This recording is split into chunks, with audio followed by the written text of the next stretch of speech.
Congress using continuing resolutions to fund the government in a temporary way to avoid a shutdown, are there long-term effects? The time and resources that agencies spend planning for possible shutdowns are time and resources that they don't spend on other things. Over the long term, the kind of uncertainty that continuing resolutions introduce into the federal budget process is also really challenging for agencies.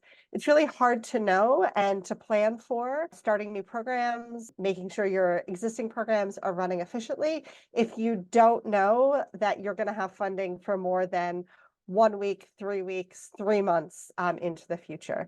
It can also raise the cost of contracting for federal agencies. As someone who has observed and studied the mechanics of Congress, does this feel like a new normal that constantly kicking the can down the road is just how business as usual is playing out on Capitol Hill? Yeah, so I'd say it's sort of an evolution from what we've been living with at this point for several decades.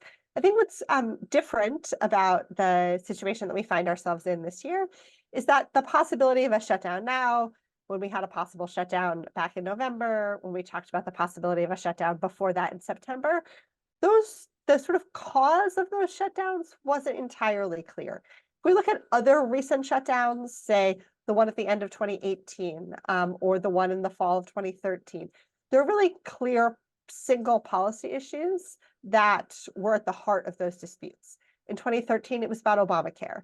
In 2018, it was about Trump's desire to build a border wall. If we go all the way back to 1995 and 1996 and the Clinton administration, that conflict was really about sort of big picture federal spending and entitlement programs.